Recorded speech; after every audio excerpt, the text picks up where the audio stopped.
In all my years of doing this, I've learned one undeniable truth. Nobody walks onto my stage thinking they're the villain. They come with their binders full of evidence, their timelines of wrongs done to them, their carefully curated list of grievances. They arrive convinced that if I just see their side, if I just look at their facts, I'll bring the gavel down and declare them the victor in the court of public and private opinion. They aren't looking for a mirror, they're looking for a judge. And when a man named Mark first sat down with me backstage, his folder of printed out emails and text messages fanned out on the table between us, I knew I was looking at a classic case. He was the hero of his own story, and his ex-wife Sarah was the dragon he'd been forced to slay, or at least escape from. The title of his episode request was practically a thesis statement for his entire worldview. My ex-wife says I'm the problem, but they never tell you what they did. That word, they, it's so telling. It's a way of lumping the other person into a faceless, monolithic entity of blame. It's him against the world, him against her, and he's the lone voice of reason in a sea of chaos she created. Mark was a man who presented himself as the epitome of calm. He was an engineer, and he approached his failed marriage like a faulty circuit board. He believed if he could just identify the one broken component which in his mind was clearly Sarah, he could explain the entire system failure. He spoke in a measured, almost flat tone. He didn't raise his voice. He laid out his evidence with the dispassionate air of an attorney presenting exhibits. Here was a text where she was hysterical. Here was an email where she was irrational. Here was a credit card statement he'd highlighted to show her impulsive spending. He had it all catalogued, indexed, and ready for my review. But I've seen this 1,000 times. The calmest person in the room is often the one steering the ship into the iceberg. His calmness wasn't peace, it was control. It was a fortress he'd built around himself, and the bricks were made of his ex-wife's perceived flaws. By defining her as emotional, he got to define himself as logical. By painting her as chaotic, he got to be the stable one. It was a perfectly constructed narrative, and he had been living in it for so long, he couldn't tell the difference between the story and the reality. My job isn't to be a judge. My job is to hold up that mirror. It's to show them that while they were busy collecting evidence against the other person, they were leaving their own fingerprints all over the crime scene. Mark believed the central problem was Sarah's behavior. He thought if he could just get her to stop being her, everything would have been fine. What he didn't understand, not on any meaningful level, was that relationships are a dance. You don't get to stand still and blame your partner for stepping on your toes when you're both on the dance floor. He was a participant, an active and powerful one in the very dynamic he claimed to despise. He was so focused on the what she said, what she did, what she bought, that he had become completely blind to the how he spoke to her, how he invalidated her, how his version of helping felt like criticism, and his version of logic felt like a dismissal of her entire being. The problem wasn't the list of grievances in his folder. The problem was the man who felt the need to compile it. Before the cameras ever rolled, I sat with him. I wanted to hear it from him without the pressure of the lights and the audience. Mark, I said, walk me through it. What's the number one thing you want me to understand? He leaned forward, his whole body language screaming, finally someone who will listen to reason. He said, Dr. Phil, I just want peace. All I ever wanted was a peaceful home. But you can't have peace with a person who creates drama out of thin air. I would come home and it was like walking into a minefield. I never knew what would set her off. One day, it's because I loaded the dishwasher wrong. I mean really the dishwasher. The next, it's because I suggested we stick to a budget. I wasn't being a tyrant, I was being responsible. But to her, every suggestion was a criticism. Every plan was a cage. I'm not the problem. The problem is, I was married to someone who is allergic to logic. He sat back satisfied with his summary. To him, it was airtight, case closed. But to me, the case was just beginning to open up, because in that one short speech, he told me everything I needed to know. He didn't describe a partnership, he described a management problem. He wasn't trying to understand his wife, he was trying to manage her. He loaded the dishwasher his way, the right way. He created a budget the responsible way. He saw her emotional responses not as valid signals of her own feelings of feeling controlled or unheard or unappreciated, but as malfunctions, broken parts in the machine he was trying so hard to operate. He didn't see a wife, he saw a variable he couldn't control. When Sarah came in to speak with me, it was like the other side of a coin. Where Mark was contained and rigid, she was a frayed nerve, a whirlwind of exhausted energy. She didn't have a folder. Her evidence was etched on her face in the dark circles under her eyes, in the way she wrung her hands as she spoke.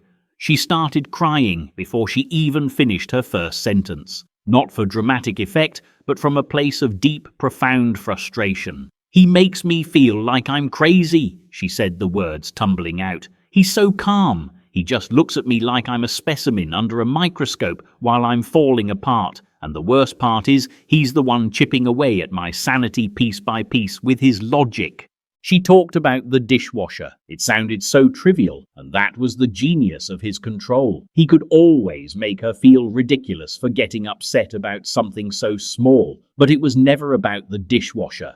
It was about the fact that every single thing she did was subject to his review, his optimization. He'd re-educate her on the most efficient way to stack plates. He'd explain the physics of water jets and why her method was inferior. It wasn't a suggestion, it was a verdict. He wasn't her husband, he was her quality control inspector. And after years of having every impulse, every action, every thought analyzed and found wanting, she started to break. Her hysteria wasn't a character flaw. It was a symptom of being slowly and systematically invalidated. She was screaming emotionally just to prove she existed, that her way of being in the world was also valid. You don't just invent these dynamics in a marriage. People bring their histories with them. They show up on their wedding day with invisible luggage packed by their parents, their siblings, their first loves. Mark and Sarah were no different. When I started digging into their family of origin, the blueprint for their entire conflict emerged. Mark grew up with an alcoholic father. Life in his childhood home was unpredictable, chaotic, and emotionally volatile. His dad could be the life of the party 1 minute and a raging, terrifying monster the next. For a little boy, that's trauma. There's no safety, no consistency. So what does a child do in that situation? He adapts. He learns to survive. Mark's survival strategy was to become the opposite of the chaos he feared. He retreated into a world of order, rules, and logic. He learned to suppress his own emotions because emotions were dangerous. Emotions were what made his father unpredictable. Emotions were the problem. So he built a fortress of calm, of rational thought, and he stayed inside it. He didn't do this to be a bad guy. He did this to feel safe. The tragedy is that he brought that fortress into his marriage. He didn't just want a peaceful home, he needed it with a desperation born of childhood terror. And anything that threatened that peace, an emotional outburst, a spontaneous decision, a wrongly loaded dishwasher, wasn't just an annoyance. It was a threat to his very survival, a ghost from his past. And Sarah, she grew up in a home that was emotionally barren. Her parents weren't angry or chaotic, they were just absent. They provided for her physically, but she was emotionally invisible. Her achievements were met with a polite nod, her sorrows with a discomforting silence. She learned early on that her inner world was of no interest to the people who were supposed to care about it the most. She spent her childhood trying to get a reaction, any reaction, to prove she mattered. She became a high achiever, then she became a people pleaser, and when that didn't work, she learned to get loud. A quiet sadness was ignored, but a dramatic cry might get a moment of attention. She wasn't an inherently dramatic person. She was a person starved for emotional recognition. Then she met Mark. On the surface, he was everything she thought she wanted. He was stable, calm, and seemed so sure of himself. His quiet nature felt like strength. She mistook his control for confidence, and for Mark, Sarah was vibrant and full of life, an emotional world he couldn't access but was drawn to. It was the classic case of opposites attract, but they weren't just opposites, they were a lock and a key. Their marriage became the stage where they reenacted their childhoods. He, terrified of her emotional chaos, would try to control it with his logic. His attempts to manage her felt to him like creating the safety he never had. But to her, his logic was just another form of emotional abandonment. His calm dismissal of her feelings was the exact same invisibility she'd felt as a child. It was the ultimate "you don't matter." So what did she do? She did what she had learned to do. She got louder. She cried. She yelled. She created drama. She was desperately trying to get a signal through his wall, to get him to see her, to validate her, to just once say, "I see you're upset, and that matters to me." But he couldn't, because in his rule book her being upset was the problem to be solved, not the person to be comforted. The louder she got, the more he retreated into his fortress of logic, confirming her deepest fear that she was invisible. And the more he retreated, the more it proved to her that he didn't care, which made her even more desperate and hysterical, confirming his deepest fear that emotions were dangerous and chaotic. It was a perfect, devastating feedback loop. They weren't fighting about the budget or the dishwasher. They were two wounded children blindly poking at each other's deepest injuries, each trying to get the other to fix the pain from their past. And neither of them had any idea that's what they were doing. The thing about these destructive dances is that they have their own momentum. Once the steps are learned, the music starts playing on its own, and it gets faster and louder over time. What started with a dishwasher escalated into a full-blown war over every aspect of their lives.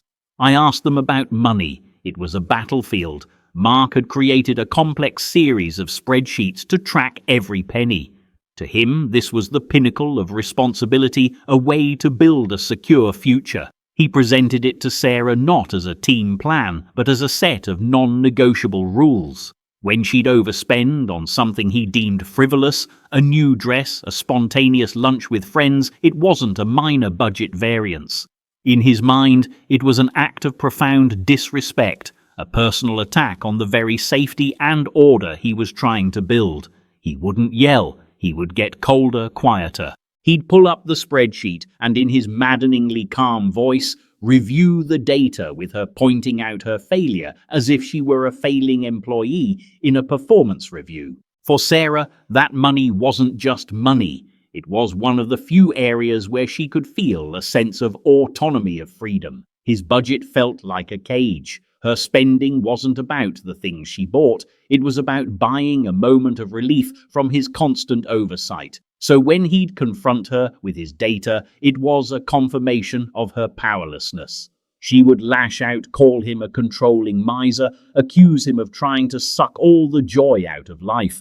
And with every one of her emotional reactions, he would calmly add another brick to his fortress of self-righteousness. See, he'd think, she's irrational. My spreadsheets are necessary.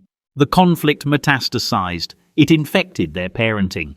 They had 2 children, a boy and a girl, caught in the crossfire. Mark believed in structure, discipline, and rules. He scheduled their playtime. He monitored their diet with the same intensity he monitored the family finances. He saw himself as the protector, shielding his children from the chaos he believed their mother embodied. Sarah, in turn, felt he was strangling their children's spirits. She wanted them to be free, to be messy, to be kids. She would be the fun parent, breaking his rules, letting them have extra sugar or stay up late just to inject some spontaneity into their lives. She saw it as giving them a childhood. He saw it as her actively sabotaging his parenting and undermining his authority. They weren't co-parenting, they were competing. They used the children as pawns in their ongoing war for validation. Mark would say things to the kids like, "Well, your mother feels it's more important to have fun than to do your homework." Sarah would counter with, "Don't listen to your father. He'd rather you be a robot than a happy kid." They were forcing their own children to choose sides to validate one parent's worldview at the expense of the others. This wasn't just dysfunctional, it was cruel. They were so lost in their own pain that they couldn't see they were passing it down to the next generation, forging the very wounds in their children that they themselves were still bleeding from. This is when the blame shifting and triangulation became extreme. They started pulling other people into their drama. After a fight, Mark would call his brother and calmly lay out his case against Sarah, presenting his cherry-picked evidence. His brother, not knowing the full context, would say something like, "Yeah, that sounds unreasonable," which Mark would take as a binding legal verdict. He'd then report back to Sarah, "I was talking to my brother, and even he agrees that your behavior is out of line." He was building an army of allies to prove he was the sane one. This left Sarah feeling cornered, ganged up on, and completely isolated. She felt like the whole world was siding with this calm, rational man, and no one could see the psychological torment he was inflicting. It reinforced her narrative that she was going crazy, because how could everyone else be wrong? And the folder, that infamous folder he brought to my studio, that wasn't a prop he created for the show. That was his life's work for the past 2 years of their marriage. It started as a way to document her spending for their budget fights. Then he started saving emails where he felt she was being emotional. He started screenshotting text message arguments. The folder became his partner. It was the one thing that always agreed with him, that always confirmed his version of reality. Poring over his collection of grievances gave him a feeling of power, of being in the right. It was a tangible monument to his victimhood. It was also the nail in the coffin of their intimacy. He was no longer a husband trying to solve a problem with his wife. He was a prosecutor building a case against his enemy. The final straw, the event that brought them to me, was their son's 10th birthday party. It was a perfect microcosm of their entire dynamic. Mark had planned a party at the local science centre. It was educational structured and, in his mind, enriching. He had an itinerary. Sarah wanted to rent a bouncy castle and have a chaotic, messy fun party in the backyard. The argument was epic. He accused her of being childish and irresponsible. She screamed that he was a soulless control freak who couldn't even let a 10-year-old have a fun birthday. The fight happened in the kitchen, and their son walked in right in the middle of it. He just stood there, his face pale, and said, "I don't want a party anymore," and he walked out. That was the moment for Sarah. That was the breakthrough of clarity through the fog of war. She told me later, "I saw my son's face, and I realized we weren't just destroying each other. We were destroying him. We were so busy trying to prove who was right that we forgot to be parents." She wrote to the show that night. Mark agreed to come, but for entirely different reasons. He saw it as his ultimate day in court. He was going to bring his folder, lay his evidence before me, and have the entire world finally declare him the winner. He wasn't coming for help, he was coming for a verdict. When they finally sat on my stage, the tension was so thick you could feel it in the back row. Mark had his folder on his lap, clutching it like a shield. Sarah sat as far away from him as the couch would allow, her arms crossed, a fragile wall of defiance. The lights came up, and I turned to Mark. I started where he wanted me to start. "Mark," I said, "you brought a file with you today. You believe it contains the evidence that proves you are the victim in this marriage. Why don't you walk me through your number one piece of evidence?" This was his moment. He opened the folder, his hands steady, and pulled out a printout of a text message exchange. He read it aloud in his flat courtroom voice. It was a fight about her being 15 minutes late, coming home from a friend's house. His texts were short, logical, asking for her ETA. Hers became increasingly frantic, and as he pointed out, full of typos and exclamation points, which he presented as proof of her emotional instability. He concluded with, "As you can see, Dr. Phil, a simple request for information spirals into a hysterical outburst. This is what I have lived with." He looked at me, expecting a nod of agreement, a confirmation of his sanity, but I wasn't looking at the texts. I was looking at him.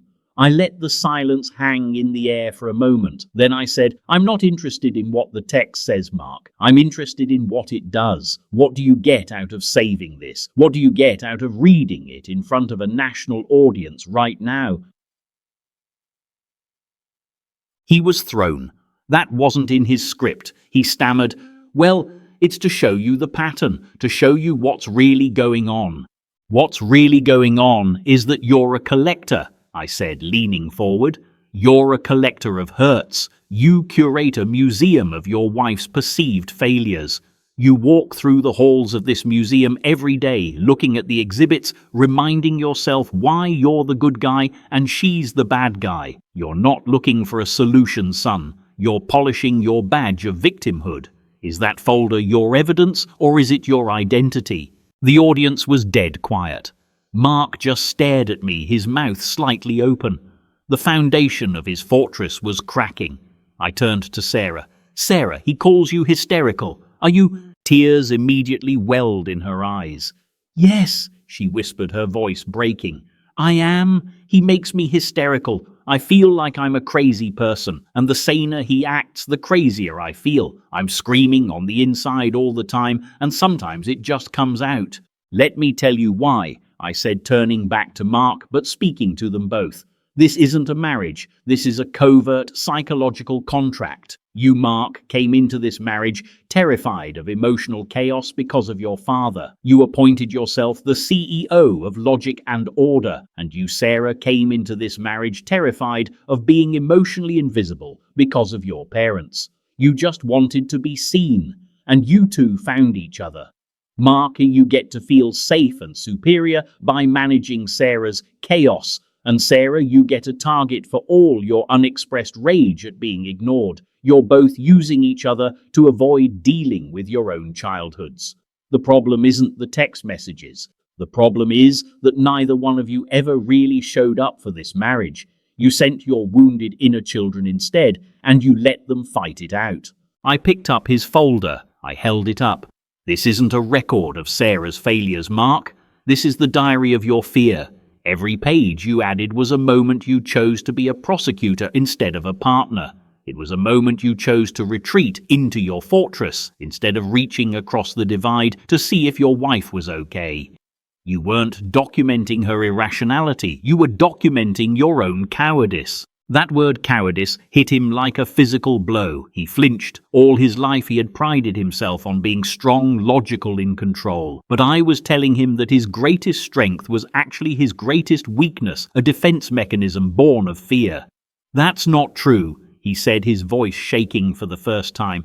"I was trying to help. I was trying to create stability." "No," I said, my voice firm but not unkind. "You were trying to control. There's a world of difference. Helping is a collaboration. Controlling is a dictatorship. You never once asked Sarah, what's it like to be you in this moment? Why are you upset? You told her why she shouldn't be upset. You invalidated her entire reality over and over because her reality was messy and it scared you. You think she's allergic to logic. She's not. She's allergic to being dismissed. She's starving for empathy, and you've been feeding her a diet of pure cold analysis. You can't survive on that." The breakthrough came not with a flood of tears from him, but with a single quiet admission. I asked him, "Mark, what did you feel when your son stood in that kitchen and said he didn't want a birthday party?" He looked down at his hands. He was silent for a long time. The calm engineered facade was gone. He looked smaller, vulnerable. "I felt ashamed," he said, the word barely audible. I felt like my father, making a scene, ruining everything." And there it was, the truth. In that one moment, he wasn't the righteous prosecutor. He was that little boy again, watching his alcoholic father create chaos and realizing he had become a different version of the same thing. His control was just chaos in a suit and tie. He had spent his whole life running from his father's ghost, only to become a ghost himself, haunting his own family. It was a devastating moment of self-awareness. He looked over at Sarah, really looked at her, and for the first time, I don't think he saw an exhibit from his folder. I think he saw the woman he married, the mother of his children, and he saw the immense pain he had caused her in his blind quest to feel safe. That moment of shame was the pivot. It was the crack in the dam where a little bit of truth could finally get through. But a breakthrough on a stage is just that, a moment. It's not a cure. The hard work comes after the lights go down, after the audience goes home. The outcome for Mark and Sarah was never going to be a simple, happily ever after, and to pretend otherwise would be a disservice to the deep, systemic nature of their problems. This wasn't a communication issue that could be fixed with a few new phrases. This was a fundamental collision of two people's core survival strategies. In the end, they chose to separate. For some, that might sound like a failure, but I see it differently. The marriage, as it was constructed, was a toxic environment designed to keep them both stuck in their childhood trauma. For them to heal, they had to dismantle the structure that was hurting them. Staying together at that point would have just been an agreement to keep poisoning each other and, more importantly, their children. The real success wasn't saving the marriage, it was saving the people in it. I worked with both of them individually for some time afterward. Mark's journey was about learning a new language, the language of emotion. It was like teaching a man who had only ever seen in black and white to perceive color. He had to learn to identify his own feelings first, something he had been suppressing since he was a small boy. He had to understand that feeling anxious or sad wasn't a sign of weakness or a loss of control, but a normal human signal. He had to tear down the fortress he'd spent a lifetime building brick by painful brick. He had to learn to sit with discomfort instead of immediately trying to solve it with logic or data. His folder of grievances was gone. In its place, he started a different kind of journal, one where he tried to document what he was feeling, not what Sarah was doing. It was the hardest work he had ever done. For Sarah, the journey was about finding her own voice and building her self-worth from the inside out. She had to unlearn the belief that she needed a dramatic reaction from someone else to feel valid. She had to learn to comfort her own inner child, to tell herself that her feelings were real and important, even if no one else acknowledged them. She had to stop looking to Mark or any man to be the mirror that proved she existed. She had to become her own mirror. She found her strength not in being louder, but in becoming quieter, in finding a calm center within herself that didn't depend on external validation. She stopped being hysterical when she no longer needed her hysteria to get a reaction. Their co-parenting relationship became their new focus. It was rocky at first, but it was fundamentally different because they were no longer trying to use the children to win a war against each other. They could finally start putting the children first. Mark learned to ask his kids how they felt about a decision instead of just imposing his logical plan. He began to see that a messy backyard party might offer an emotional enrichment that was just as valuable as a trip to the science center. Sarah learned to respect Mark's need for structure, understanding it came from a place of fear, not malice. They began to operate as a team, not for the sake of their failed marriage, but for the sake of their children's future. I don't know if Mark and Sarah will ever be friends. There's a lot of scar tissue there, but the story doesn't end in failure. It ends in truth. It ends with two people who finally stopped fighting a proxy war with the ghosts of their past and started taking responsibility for their own lives. Mark didn't leave my stage with the verdict he came for, but he left with something far more valuable, a chance to be a better father, a chance to have a real relationship someday, one based on empathy, not evidence, a chance to finally make peace with that scared little boy inside him. And Sarah left with a sense of her own power, a quiet confidence that she was not in fact crazy. She was just a woman who had been screaming to be heard and who finally learned to listen to herself. It's not the neat, tidy ending people often want, but it's real, and in the real world, that's where growth truly begins.